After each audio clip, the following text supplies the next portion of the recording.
el propósito de comprendernos realmente.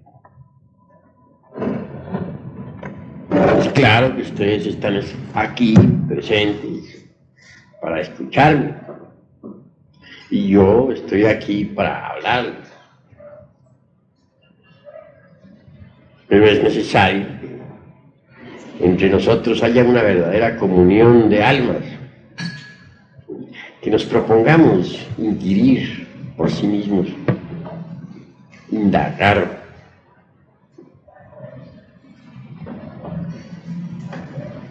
buscar, tratar de saber con el objetivo evidente de lograr una orientación en el camino de la autorrealización íntima del ser. Saber escuchar es muy difícil, saber hablar es más fácil. Sucede que cuando se escucha, se necesita estar abierto a lo nuevo, con mente espontánea, libre de preconceptos, de prejuicios, etc. Mas sucede que el ego, el yo, el mí mismo, no sabe escuchar. Todo lo traduce a sus prejuicios. Todo lo interpreta de acuerdo con lo que tiene almacenado en el centro formativo. ¿Cuál es el centro formativo? La memoria. ¿Por qué se le llama centro formativo? Intelectual de los conceptos.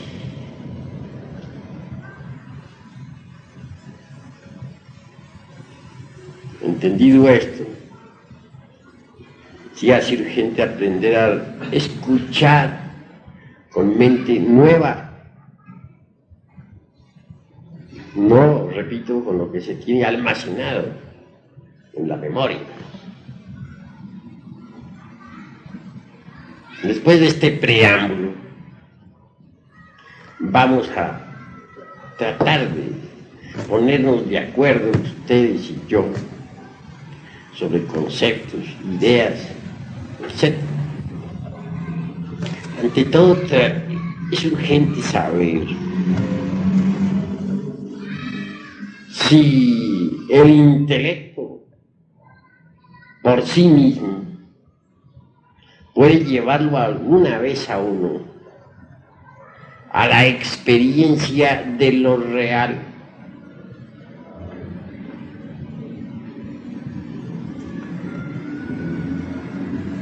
Existen brillantes intelectos, eso no lo podemos negar, pero estos nunca han experimentado eso que es la verdad.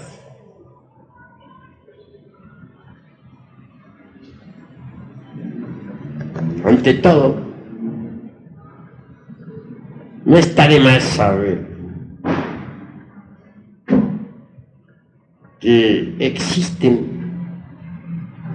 tres mentes en nosotros. A la primera podríamos denominarla mente sensual. A la segunda la consideramos como mente intermedia. Y la tercera es la mente interior. Pero pensemos un poco en lo que es esta mente sensual que todos usamos diariamente. No hay duda que elabora sus conceptos de contenido con los datos aportados por los 5 sentidos y con esos conceptos de contenido forma sus razonamientos. Miradas las cosas desde este ángulo, es obvio que la razón subjetiva o sensual tiene por basamento las percepciones sensoriales externas. Si como único resorte de sus funcionalismos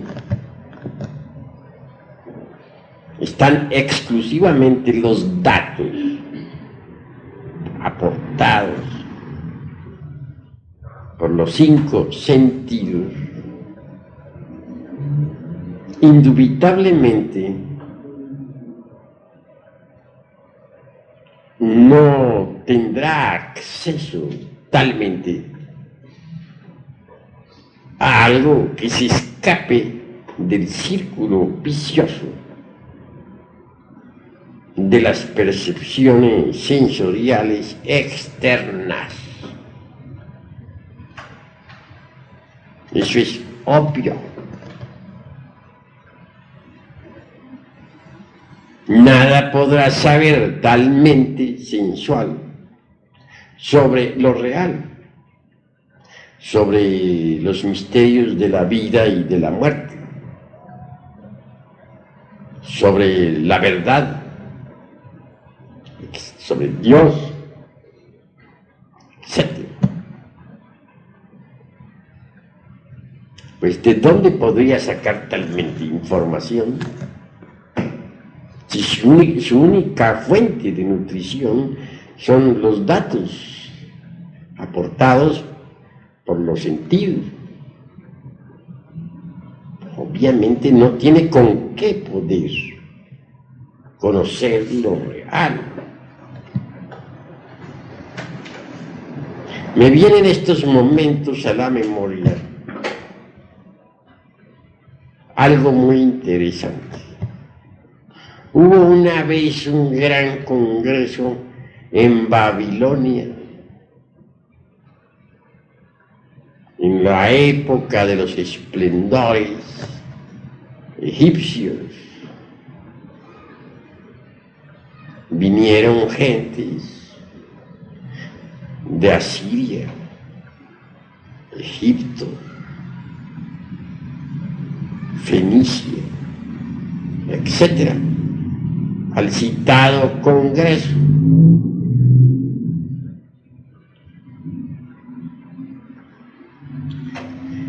Es claro que el tema resultaba inquietante.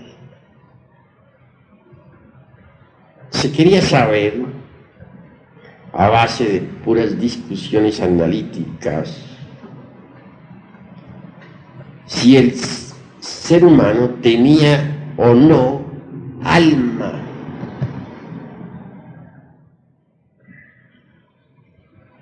Entonces, obviamente ya los 5 sentidos ya habían degenerado demasiado. Solo así podemos explicarnos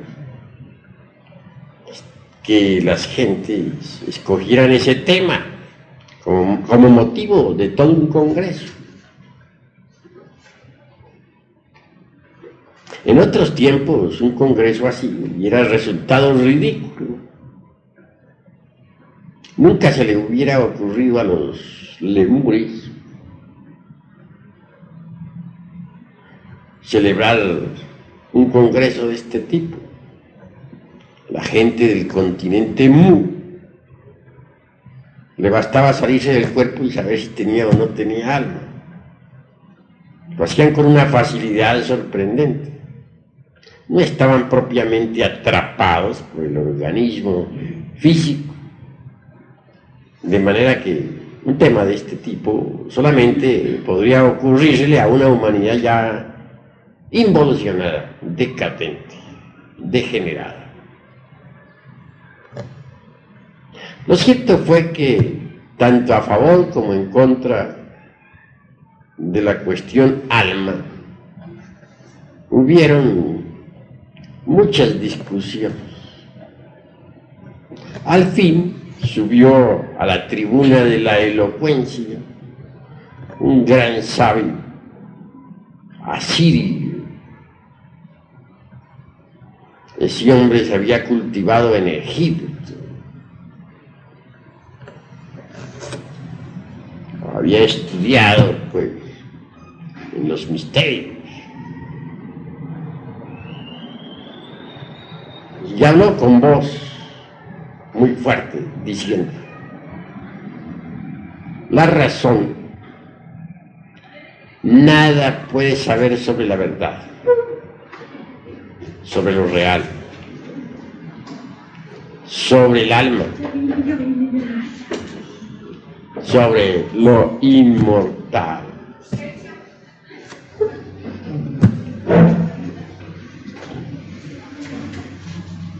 La razón, lo mismo sirve para sostener una teoría espiritualista que una materialista. Podría elaborar una tesis espiritual con una lógica formidable. También podría estructurar por oposición una tesis de tipo materialista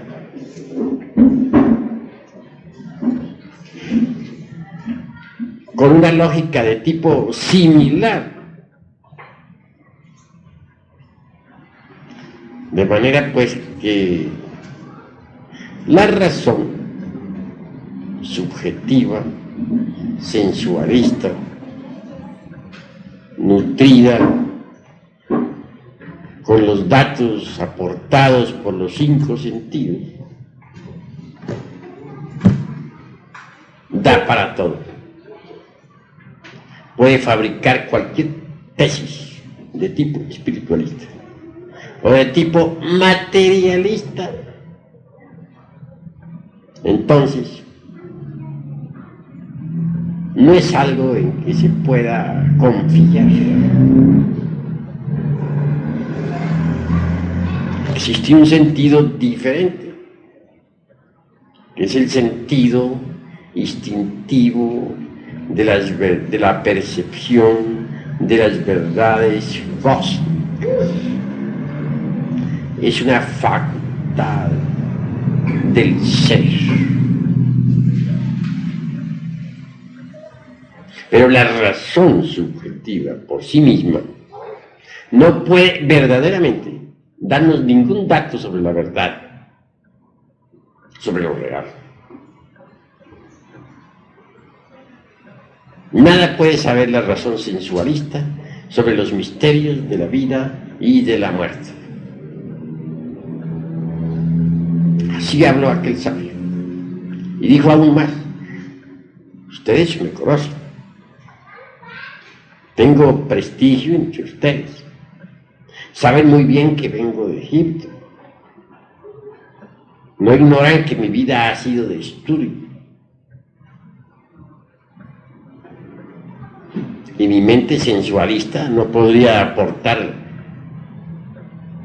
datos sobre lo real.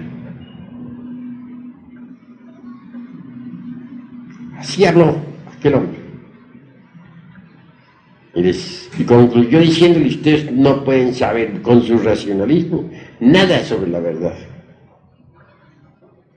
sobre el alma o sobre el espíritu, porque la mente racionalista no puede saber nada de esas cosas. Bueno, habló aquel hombre con mucha elocuencia y luego se retiró. Se apartó definitivamente de todo escolasticismo. Prefirió dejar a un lado el racionalismo subjetivista y permitir o desarrollar en sí mismo, mejor dijera, aquella facultad del ser ya citada por mí, que se conoce como percepción instintiva de las verdades cósmicas, facultad que otrora tenía la humanidad en general, pero que se atrofió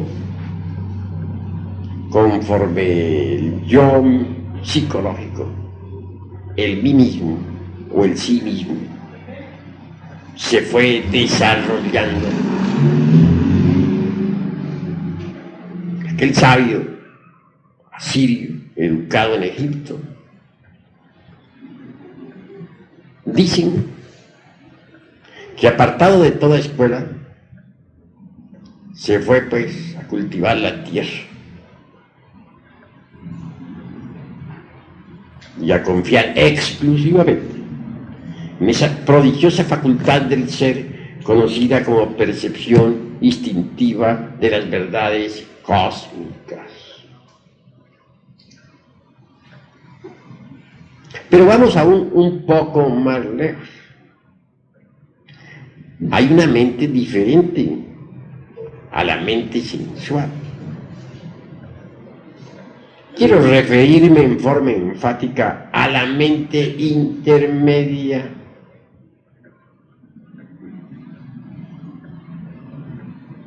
En esa mente intermedia encontramos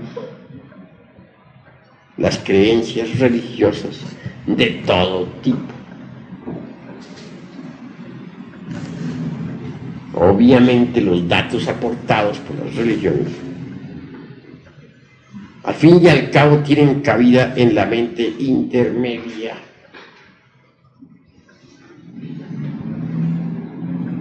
Y por último existe la mente interior.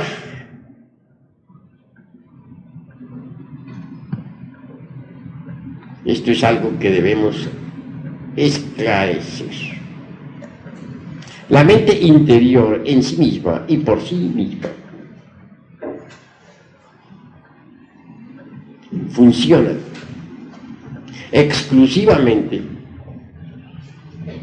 con los datos aportados por la conciencia del ser.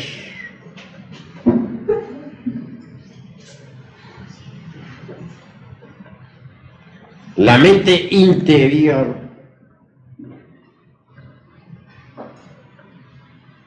no podría jamás funcionar sin esos datos que proporciona la conciencia interior del ser. He ahí las tres mentes. La mente sensualista en el Evangelio es conocida con todas sus teorías y demás como la levadura de los saduceos. Jesús el Cristo advierte diciendo: cuidaos de la levadura de los saduceos, es decir, de las doctrinas materialistas, ateístas, como la dialéctica marxista. Ese tipo de doctrinas corresponde exactamente a la doctrina de los saduceos, de que habla el Cristo. Mas también advierte el Señor de perfección sobre la doctrina de los fariseos. Esa doctrina de los fariseos corresponde a la mente intermedia. ¿Quiénes son los fariseos? Son aquellos que asisten a sus templos o a sus escuelas o religiones o sectas, etc., para que todos los vean. Escuchan la palabra, pero no la hacen dentro de sí mismos. Son como el hombre que se mira en un espejo y da la espalda y se va. Únicamente asisten para que otros los vean. Pero nunca trabajan sobre sí mismos. Y eso es gravísimo. Tales gentes se contentan con las meras creencias. No les interesa la transformación íntima.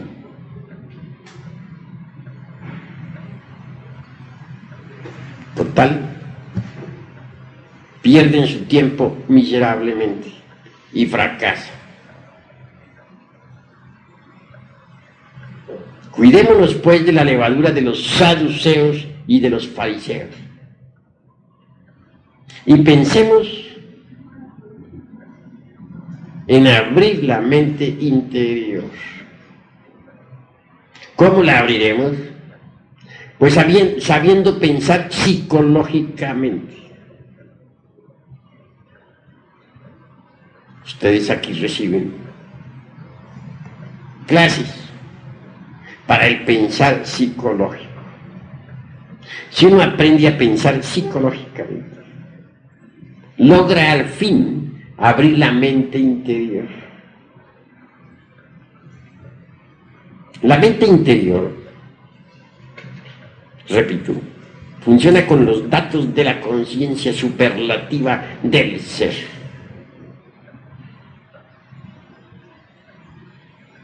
Entonces, experimenta, gracias a eso, la verdad de los diversos fenómenos de la naturaleza.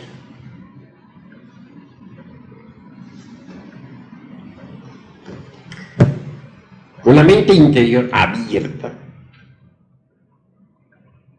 podemos nosotros hablar, por ejemplo, sobre la ley del karma. Ya no por lo que otros digan o dejen de decir, sino por experiencia directa. También con la mente interior abierta. Quedamos suficientemente preparados para hablar sobre la reencarnación o sobre la ley del eterno retorno de todas las cosas, o sobre la ley de la transmigración de las almas, etc. Pero repito, ya no basados en lo que leímos o en lo que escuchamos de algunos autores, sino en lo que por sí mismos experimentemos en forma real, directa. Eso es obvio. Don Emmanuel Kant, el filósofo de Königsberg, hace pues una distinción clara entre la crítica de la razón práctica y la crítica de la razón pura. No hay duda de que la razón subjetiva, racionalista, jamás podría aportarnos nada que no perteneciese al mundo de los 5 sentidos.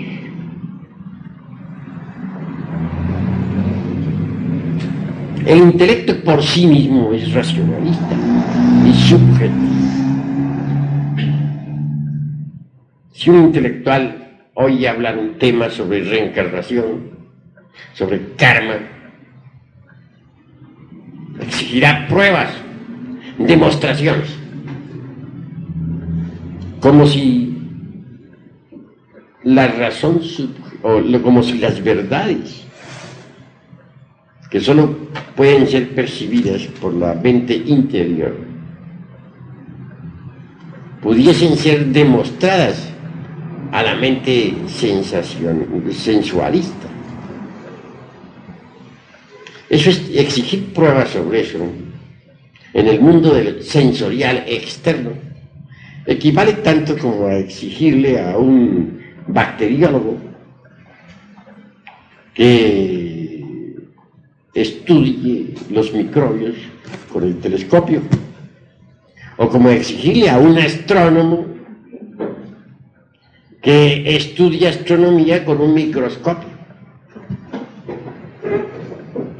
Pruebas se exige, pero las pruebas no se las puede dar a la razón subjetiva, porque la razón subjetiva o sensualista no tiene que ver nada con aquello que no pertenezca al mundo de los 5 sentidos. Y temas como el de la reencarnación, el karma, la vida post-mortem, etc., son de hecho exclusividad de la mente interior, jamás de la mente sensual. A la mente interior sí se le puede demostrar, pero ante todo se exige del candidato a una demostración que haya abierto su mente interior. Si no la ha abierto, ¿cómo haríamos para hacerle una demostración de ese tipo?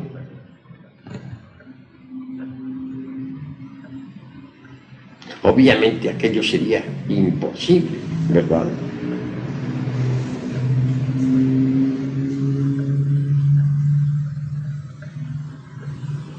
Visto esto con claridad, conviene que ahondemos ahora un poco en la cuestión de facultades. El intelecto por sí mismo es una de las facultades más toscas en los niveles del ser. Si queremos volver todo intelecto, jamás llegaremos a la aprehensión de las verdades cósmicas. Indubitablemente,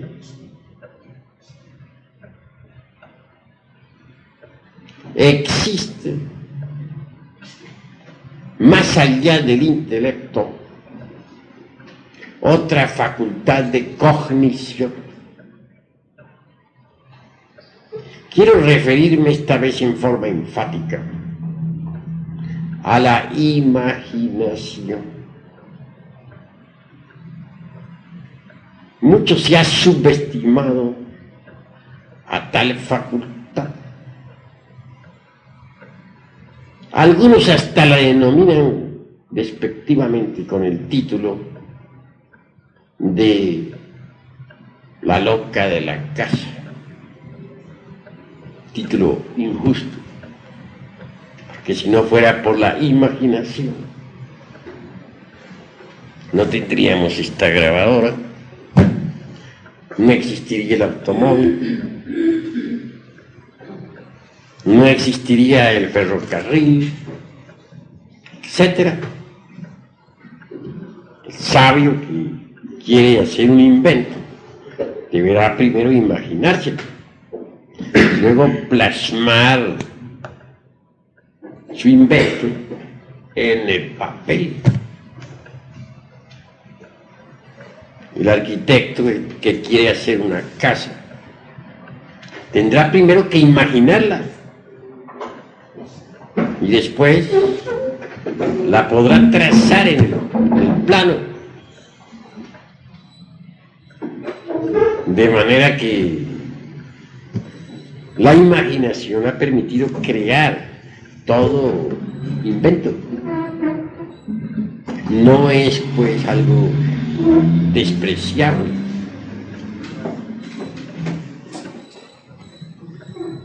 Que hay varias clases de imaginación, no lo podemos negar. La primera podríamos denominarla nosotros imaginación mecánica. Tal tipo de imaginación es la mismísima fantasía. Obviamente ella está constituida con los desechos de la memoria. No sirve y es hasta perjudicial. Mas existe en verdad otro tipo de imaginación.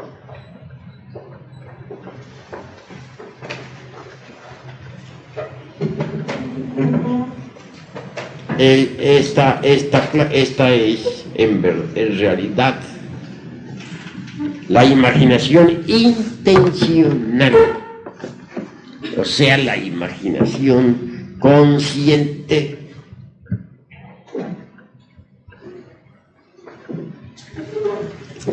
Obviamente, la misma puede desarrollarse espléndidamente y darnos acceso al ultra de todas las cosas. La naturaleza misma posee imaginación. Eso es obvio.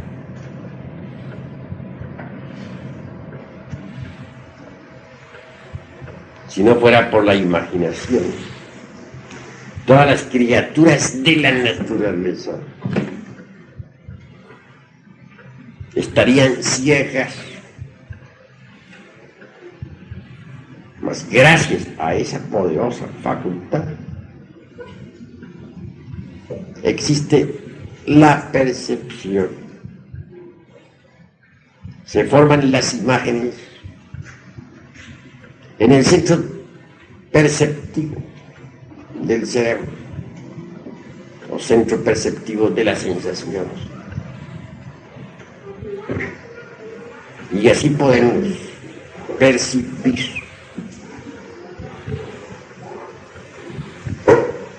la imaginación creadora de la naturaleza. Ha dado origen a las múltiples formas existentes en todo lo que es. Me refiero a épocas como la de los hiperbóreos o prelemurios. No se usaba el intelecto, sino la imaginación. Entonces el ser humano era inocente y el maravilloso espectáculo del cosmos se reflejaba como en un lago cristalino sobre su imaginación. Era otro tipo de humanidad. Hoy causa dolor ver cómo muchas gentes han perdido ya hasta la mismísima imaginación. Es decir, se ha degenerado espantosamente esta preciosa facultad.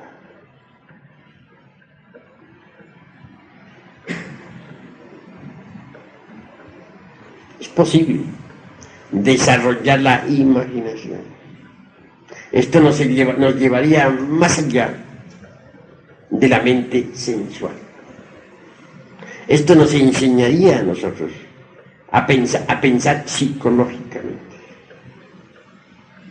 Ya dijimos y repetimos que solo el pensar psicológico podía abrirnos las puertas de la mente interior.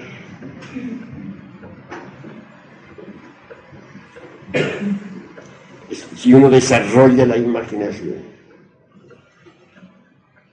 puede aprender a pensar psicológicamente. Imaginación, inspiración, intuición son los tres caminos obligatorios de la iniciación. Si nos quedamos nosotros embotellados exclusivamente en los funcionalismos gnósticos sensoriales del aparato intelectual, no será posible en modo alguno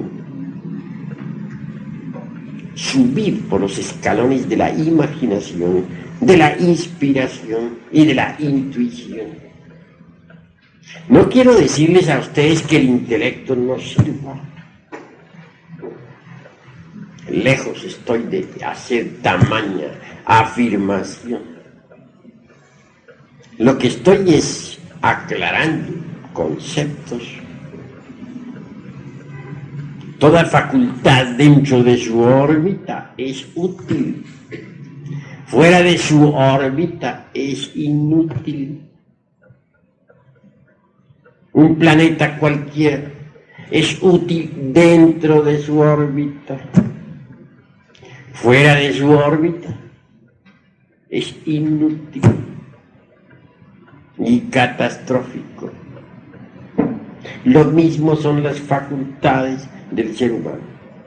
Tienen su órbita. Querer sacar a la razón de su órbita, a la razón sensualista, es absurdo. ¿Por qué caer en el escepticismo materialista? Muchas gentes. ¿A qué se debe que aún los estudiantes del pseudoesoterismo y pseudo-ocultismo tan en boga en estos tiempos estén luchando siempre contra las dudas?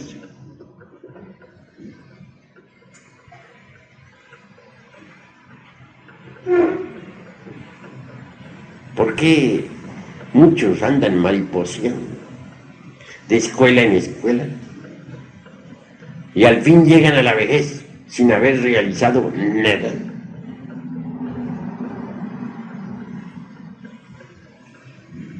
A través de la experiencia he podido observar que aquellos que se quedan embotellados en el intelecto fracasan.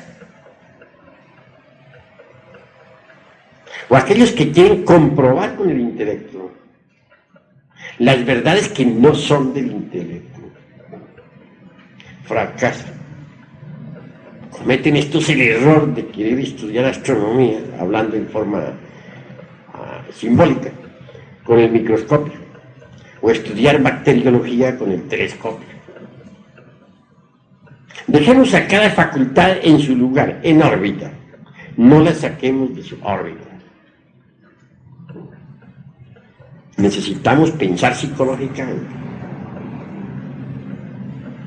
Y es obvio que debemos rechazar de plano la doctrina a levadura de los saduceos y de los fariseos y aprender a pensar psicológicamente.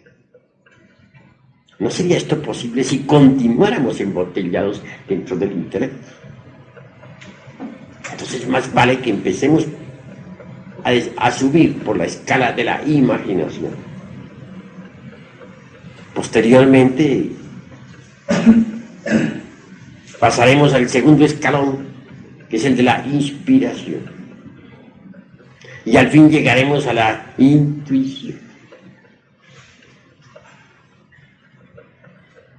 Pero veamos cómo se desarrolla la imaginación.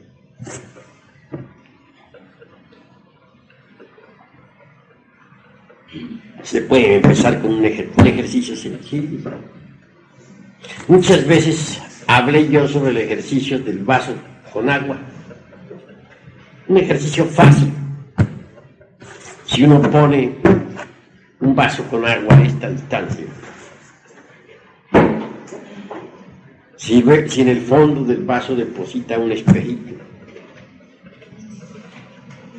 si añade al agua azogue, algunas gotas. Y si luego se concentra uno en el centro mismo del vaso y en todo el centro, es decir, sobre el agua, en forma tal que la vista atraviese el cristal, pues obviamente tendrá un ejercicio espléndido para el desarrollo de la imaginación. Tratará de ver en esa agua la luz astral. Sí, hará un gran esfuerzo por verla. En principio no verá nada, eso es obvio. Después de algún tiempo de ejercicios, verá el agua de colores. Comienza a percibir la luz astral. Aquel sentido de autoobservación psicológica entra en actividad. Y mucho más tarde, si pasa un carro por la calle, por ejemplo, verá en el agua una cinta de luz y verá el carro caminando por esa cinta de luz. Esto indica que ya comienza a percibir con la facultad trascendental de la imaginación. Por último, llegará el día en que ya no necesitará para nada del vaso con agua para ver, sino que verá el aire de distintos colores, verá el aura de las gentes. Bien sabemos que cada persona carga un aura de luz a su alrededor. Esa aura tiene diversos colores. El escéptico lleva siempre una aura de color verde, verde brillante. El devoto lleva una aura de color azul. El amarillo revela mucho intelecto. El verde sucio, escepticismo. El gris, tristeza. El gris plomo, mucho egoísmo. El negro representa el odio. El rojo sucio, la lujuria, la fornicación. El rojo brillante, centelleante, la ira, etc. Obviamente, para llegar a ver así la aura de las gentes, pues hay que trabajar mucho. Con este ejercicio habrá que trabajar por lo menos 3 años, 10 minutos diarios, sin dejar un solo día de trabajo. Obviamente, si tiene esa firmeza como para practicar ese ejercicio 10 minutos diarios, llega el momento en que tiene que desenvolverse en él la facultad de la imaginación o clarividencia, que es otro término que le pondríamos al de la imaginación.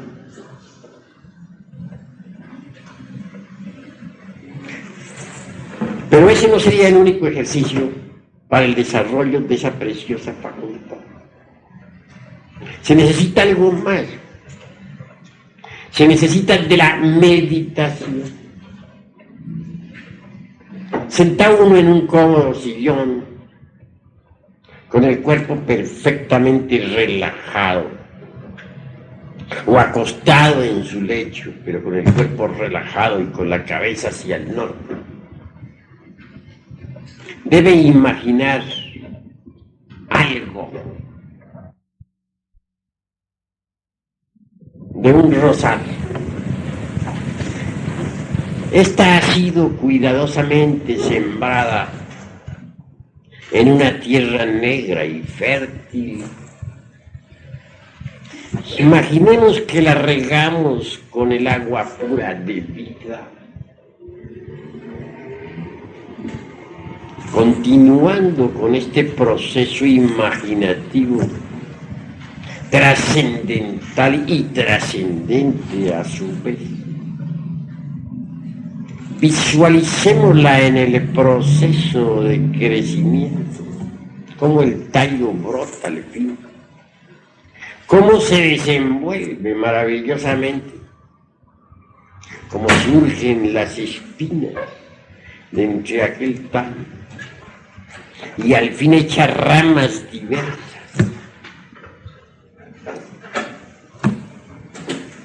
Imaginemos cómo a su vez aquellas ramas se cubren de hojas hasta que al fin aparece un capullo que se entreabre deliciosamente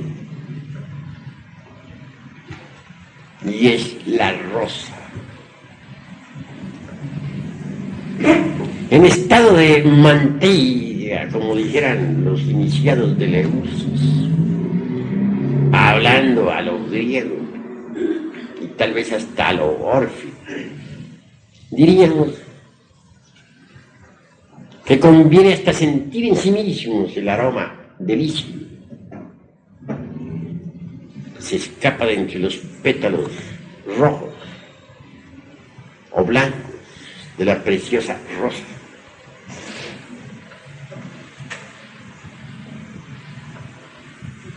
La segunda parte del trabajo imaginativo consistiría en visualizar con entera claridad meridiana el proceso del morir de todas las cosas. Bastaría imaginar cómo aquellos pétalos olorosos van cayendo poco a poco, marchitos y sin vida. Como aquellas ramas, otrora fuertes, se convierten después de algún tiempo en un montón de leños. Y al fin llega el huracán, el viento, y arrastra a todas las hojas y a todos los leños. Es una meditación de fondo sobre el proceso del nacer y del morir de todas las cosas. Este ejercicio, practicado en forma asidua, diariamente, y es claro que a la larga vendrá a darnos la percepción interior profunda de aquello que podríamos denominar mundo astral.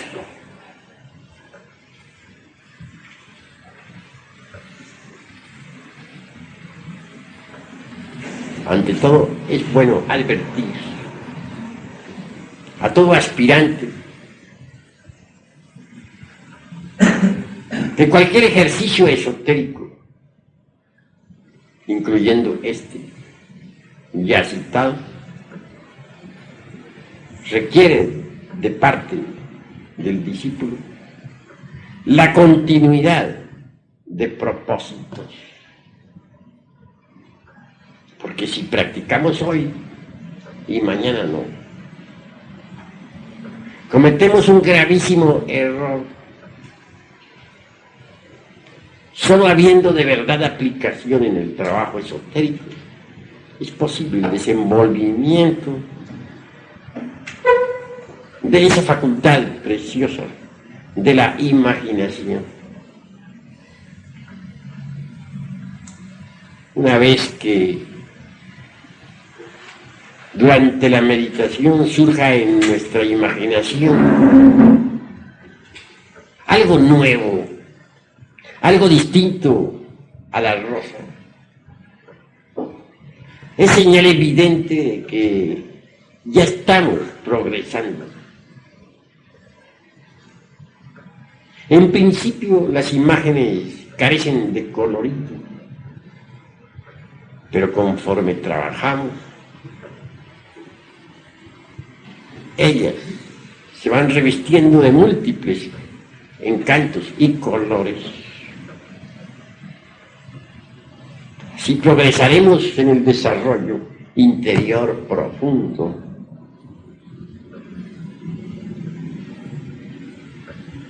un paso más avanzado en esta cuestión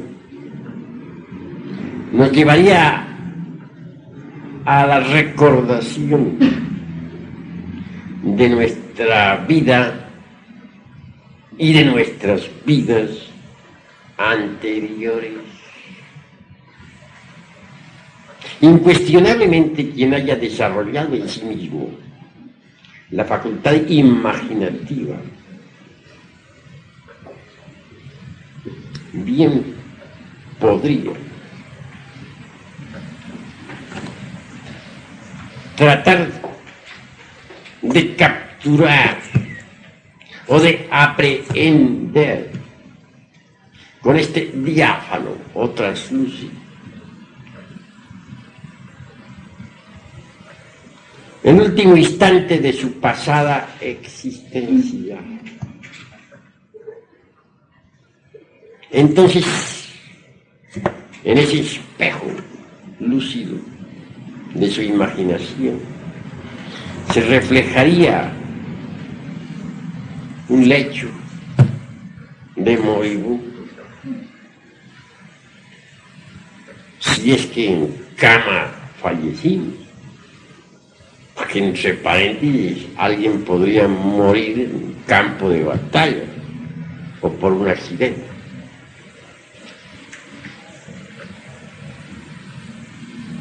Sería interesante ver a sus seres queridos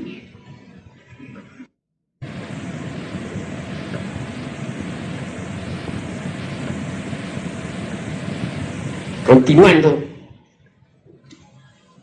con este proceso tan maravilloso del desarrollo relacionado con la imaginación. Podría intentarse conocer ya no solamente el último instante de su vida anterior, sino el penúltimo, el trasantepenúltimo, los últimos años, los penúltimos, hasta la juventud, la adolescencia, la niñez, y así venir a recapitular preciosamente toda la vida pasada. Similarmente, esto, llevado más lejos, nos permitiría también capturar cada una de nuestras vidas anteriores. Y así vendríamos por experiencia directa, vívida, a verificar la realidad de la ley del eterno retorno de todas las cosas. No es el intelecto precisamente el que puede verificar esa realidad. Con el intelecto podemos discutir tal tema, o afirmarlo, o negarlo, pero eso no es verificación.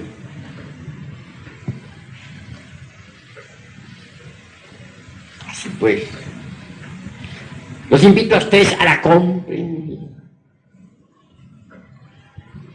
La imaginación les abrirá las puertas de los paraísos elementales de la naturaleza. Con la imaginación tratamos de percibir un árbol. Si meditamos en el mismo, veremos que está compuesto de multitud de pequeñas celulosas,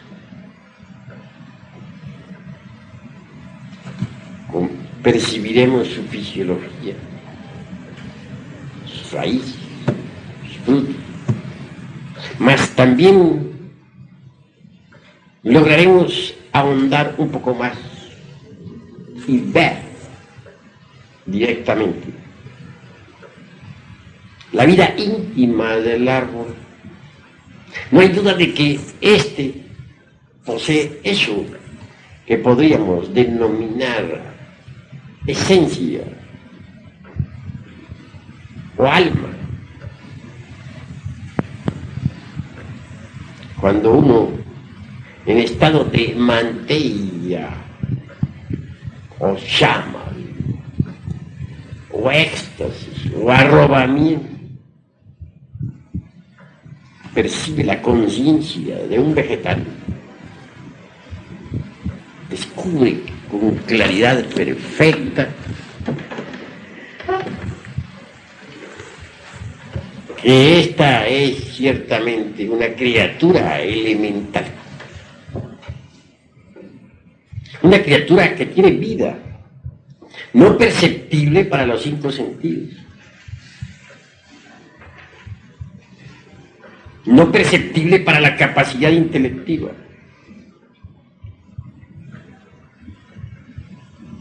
excluida completamente del terreno gnóstico sensorial,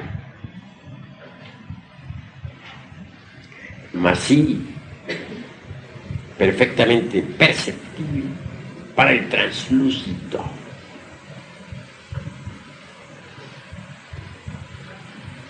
Interesante, resulta que en pasos posteriores se puede llegar a conversar, a platicar con ese elemental.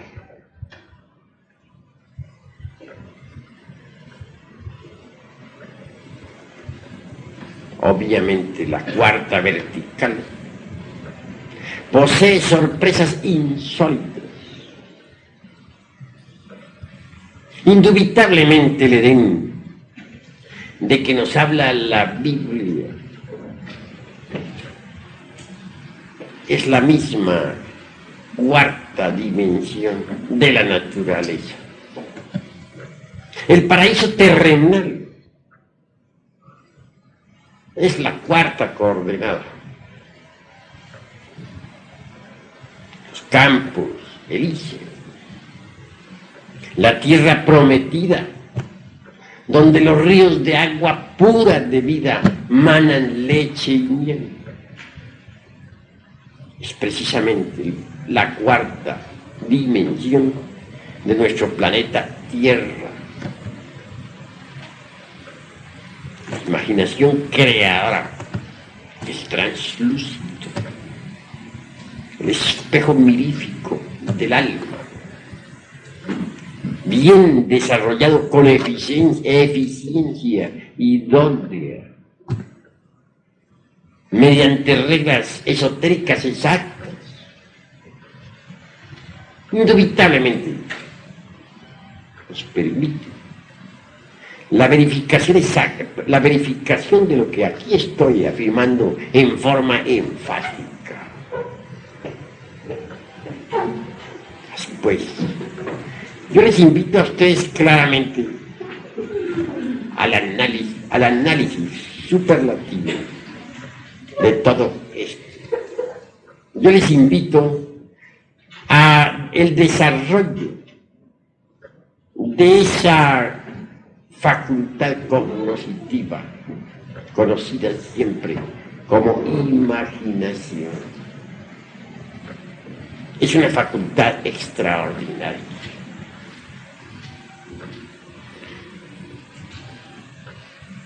En la cuarta vertical descubrimos templos extraordinarios. Y es que la vida elemental está clasificada por el logos.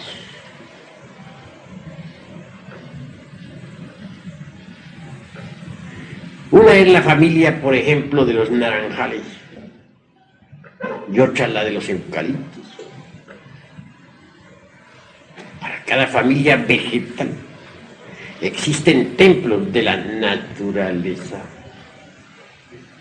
Los devas citados por los textos teosofistas, pseudoesoteristas o ocultistas, gobiernan la vida elemental. Estos devas son hombres perfectos en el sentido más completo de la palabra, iniciados, que saben manipular las leyes de la naturaleza. La imaginación creadora le permite a uno, pues, verificar por sí mismo que la Tierra no es un organismo muerto, algo rígido, una costra física, desprovista de vida. La imaginación creadora le permite a uno saber por sí mismo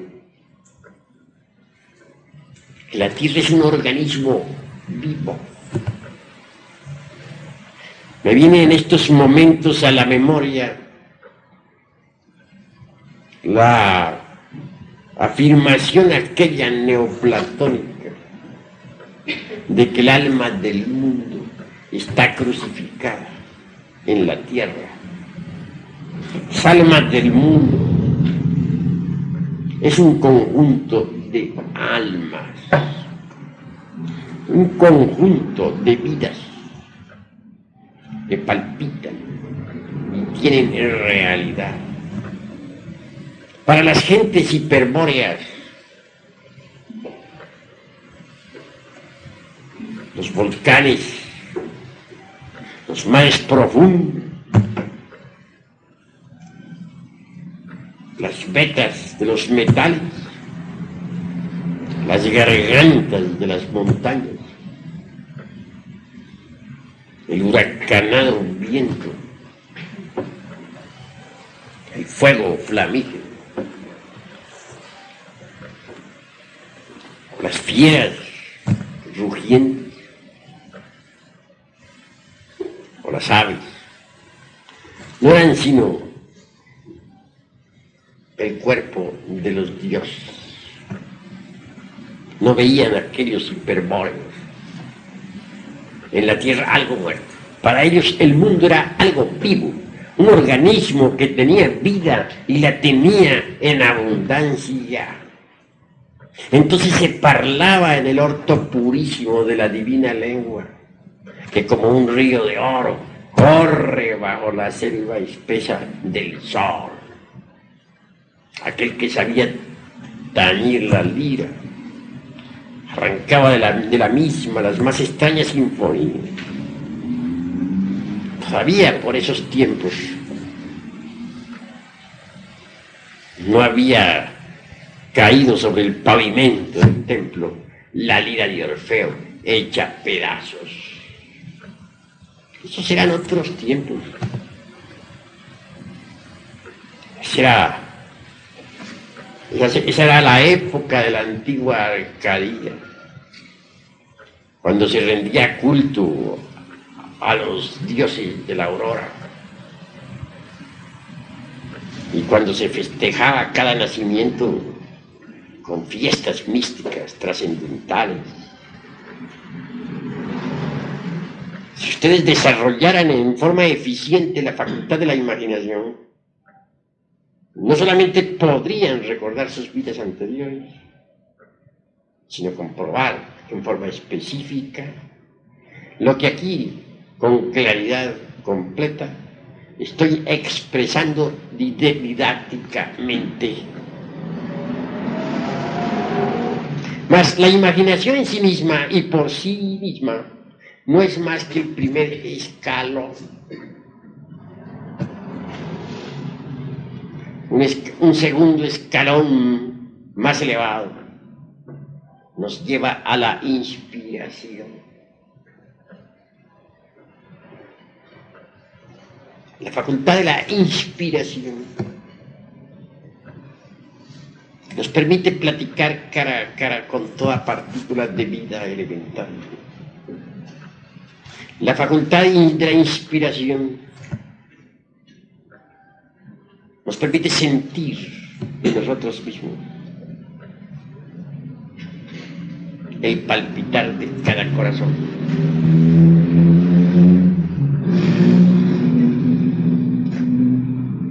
Imaginemos por un momento nuevamente el ejercicio del rosario. Si después de todo, si concluido el meditar en el nacer y en el morir del mismo, desaparecieron los leños y los pétalos de la flor. Queremos saber algo más. Necesitamos de la inspiración. Ha nacido la planta, ha dado frutos, ha muerto, y después de todo, ¿qué? Entonces necesitamos de la inspiración para saber cuál es el significado de ese nacer y de ese morir de todas las cosas. La facultad de la inspiración es todavía más trascendental y necesita un gasto de energía mayor. Se trata de dejar a un lado el símbolo sobre el cual hemos meditado. Se trata de capturar su significado interior. En esto se necesita de la facultad de la emoción, del centro emocional. El centro emocional viene, pues, a valorizar el trabajo esotérico de la meditación. El centro emocional nos permite sentirnos inspirados. Y luego, inspirados, conoceremos el significado del nacer y del morir de todas las cosas. Con la imaginación podríamos verificar la realidad de la existencia anterior. Con la inspiración podríamos capturar el significado de tal existencia, su motivo, su causa, su porqué. La inspiración, pues, está un paso más allá de la facultad de la imaginación creadora. Con la imaginación podemos verificar la realidad de la cuarta vertical. Pero la inspiración nos permitirá capturar su honda significación.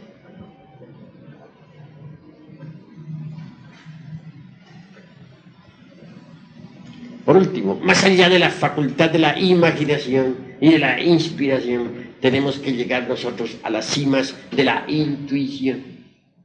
Así pues, imaginación, inspiración, intuición son las tres escalas de la iniciación.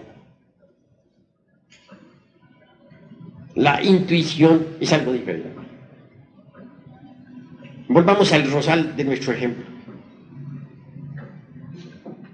Indubitablemente, con el proceso de la imaginación durante el ejercicio esotérico, trascendental y trascendente,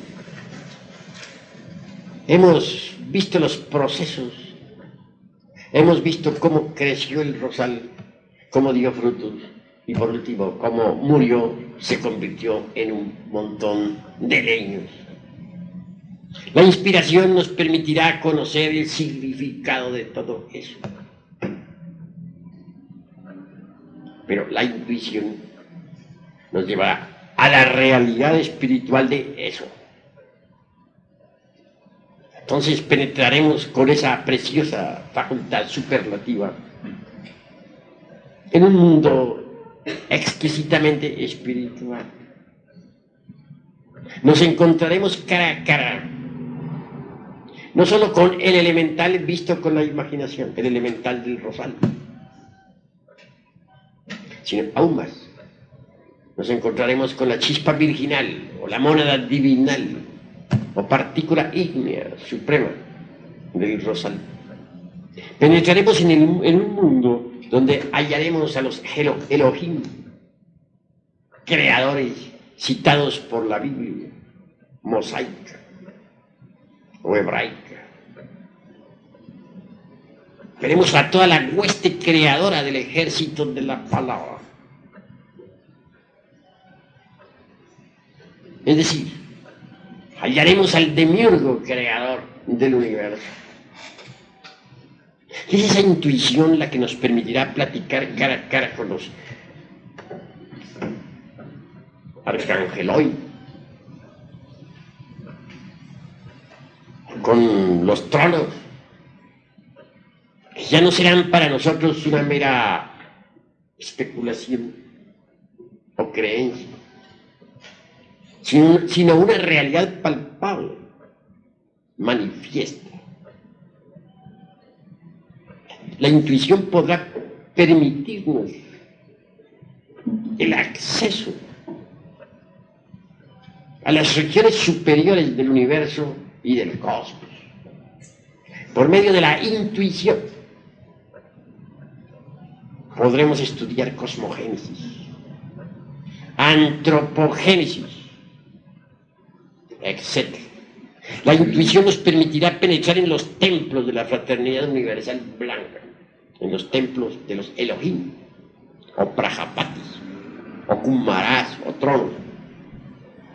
La intuición nos permitirá conocer la génesis de nuestro mundo. Con la intuición podremos asistir a la aurora misma de la creación. Saber, no por lo que haya dicho alguien, sino por vía directa, cómo surgió este mundo de entre el caos, en qué forma fue creado, de qué manera hizo aparición dentro del concierto de los mundos.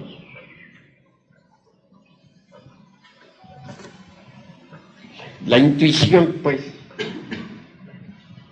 nos permitirá saber ya, en forma específica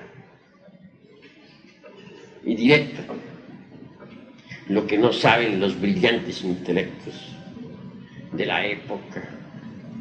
Pues existen muchísimas teorías en relación con el mundo, con el universo, con el cosmos. Y estas pasan de moda constantemente, como los remedios de farmacia, como las modas de las damas o de los caballeros. A una teoría le sigue otra y a otra. Y al fin y al cabo el intelecto no hace sino especular y fantasear a lo lindo, sin poder experimentar jamás lo real. Pero la intuición le permite a uno conocer lo real. Es una facultad cognoscitiva trascendental. Grandioso es poder asistir al espectáculo del universo, sentirse uno por un momento aparte de la creación, mirar el mundo como si este fuese un teatro y uno un espectador. Evidenciar como un cometa sale del caos, surge pues del no ser, que es el real ser, cualquier unidad cósmica, etc. Es la intuición la que le permite a uno saber que la Tierra existe por el karma de los dioses, y que si no, no existiría.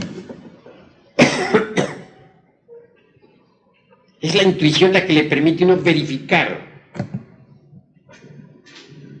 el crudo realismo de tal karma. Ciertamente, aquellos Elohim, Prajapatis o ángeles, que en su conjunto constituyen lo divinal, actuaron en un pasado ciclo de manifestación, mucho antes de que la Tierra y el sistema solar hubieran surgido a la existencia. Veamos un caso muy simpático. Mucho se discute sobre la Luna. Piensan muchas gentes de que este es un pedazo de tierra lanzado por la fuerza centrífuga del universo al espacio. algo así como quien dispara un cohete a tono.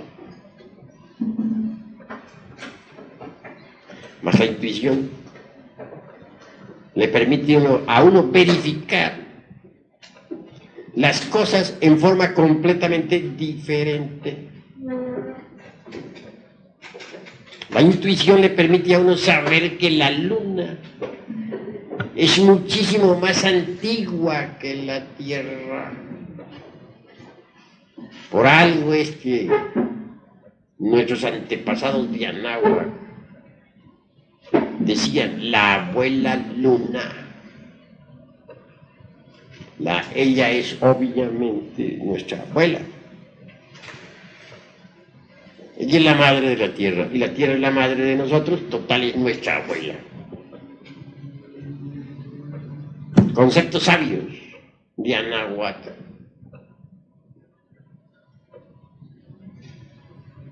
La Tierra realmente surgió mucho más tarde, en el devenir de los siglos. La Luna fue un mundo rico en el pasado. Tuvo vida mineral, vegetal, animal, humana. Mares profundos, volcanes que hicieron erupción, etc. Los mismos científicos actuales han tenido que rendirse ante la evidencia concreta de que la Luna es más antigua que la Tierra. Aquellos iniciados que cometieron el error de afirmar que la Luna fue un pedazo desprendido de la Tierra, ahora quedaron mal cuando se verificó con aparatos especiales, mediante el estudio de los guijarros traídos de la Luna, que esta es más antigua que la Tierra. Y así es. Tuvo humanidad, tuvo vida vegetal, fue un mundo rico. ¿Pero por qué se convirtió así en luna? La intuición le permite a uno saber que todo lo que nace tiene que morir. Y que todo el mundo del espacio estrellado a la larga se convierte en una nueva luna. Esta tierra que nosotros habitamos un día envejecerá y morirá. Y se convertirá en una nueva luna.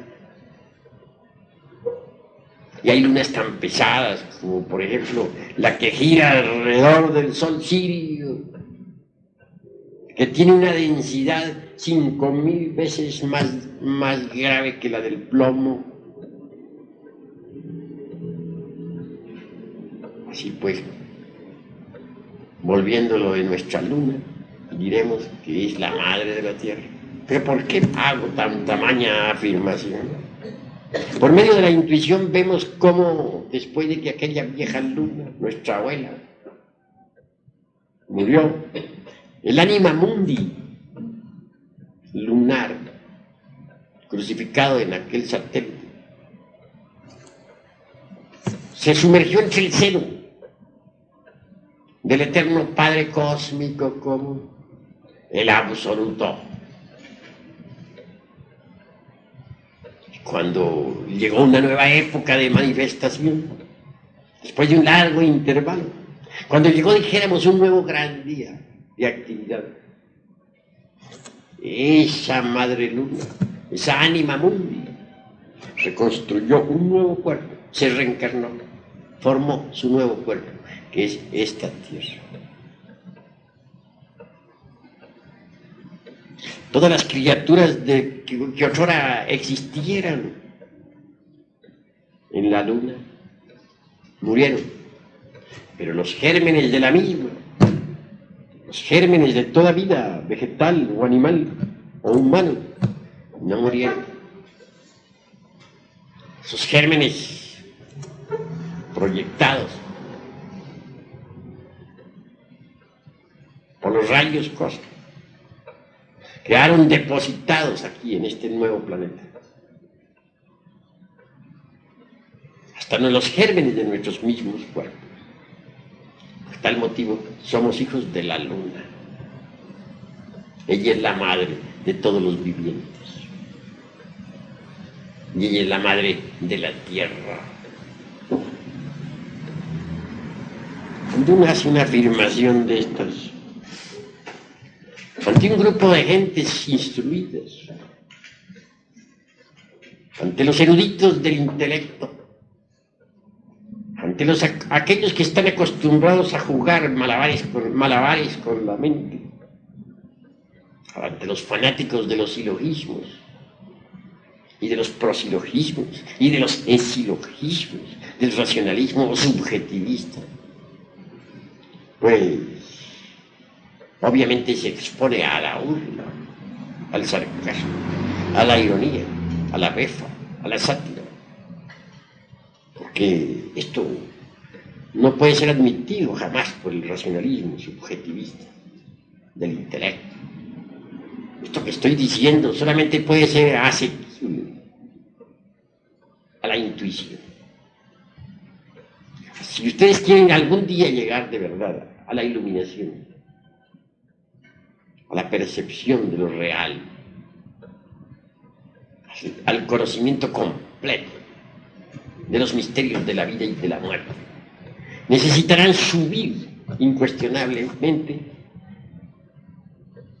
por la gradería maravillosa de la imaginación, de la inspiración y de la intuición. El mero racionalismo jamás podría llevarlos a ustedes a estas experiencias íntimas profundas. No, en modo alguno nos pronunciaríamos nosotros contra el intelecto. Lo que queremos es especificar funciones, y eso no es un delito. Indubitablemente el intelecto es útil dentro de su órbita. Fuera de órbita, repito lo que ya dije al empezar esta plática, que resulta inútil. Pero si nosotros nos fanatizamos con el intelecto y de plano nos negamos a querer subir por los escalones de la imaginación, jamás llegaríamos indubitablemente a pensar psicológicamente.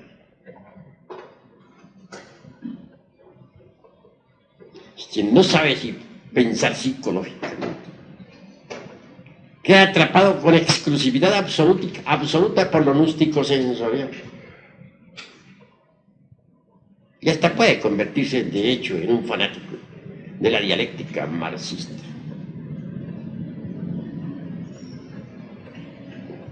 Solo el pensar psicológico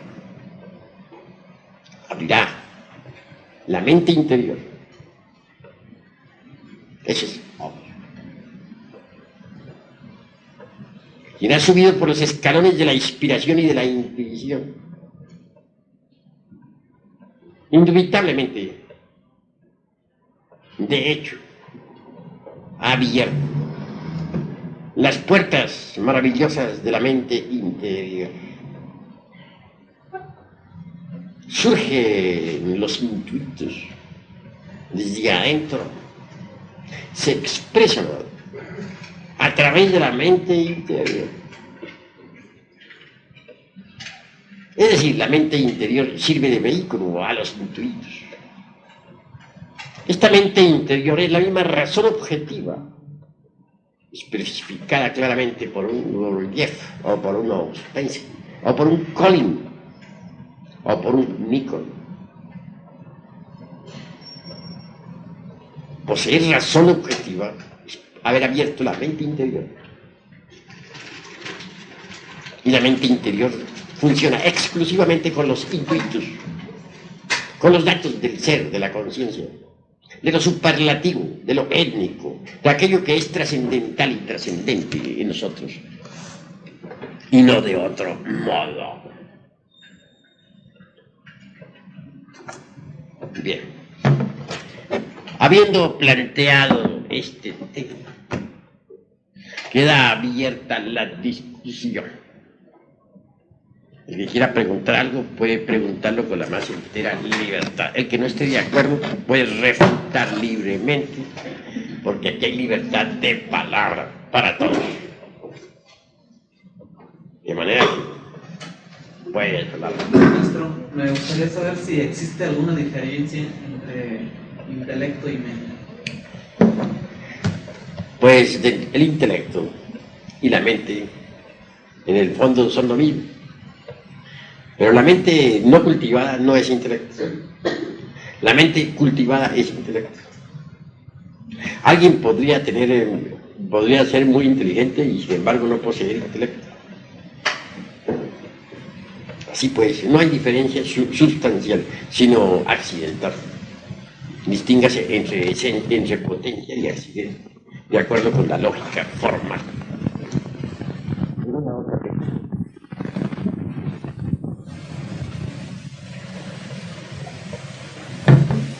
A ver, todos tienen, no teman, pregunten, para que vayamos nosotros aclarando puntos. A ver, toma la palabra ya. Yo quisiera saber qué es la transmutación de las almas. Bueno, con mucho gusto, pero nos hemos salido del temario. Bueno, es que lo mencionó desde el principio. Bueno, la transmigración de las almas o la famosa mentepsicosis de Pitágoras. Precisamente en este momento en que tú haces esa pregunta, me viene a la memoria un caso interesante.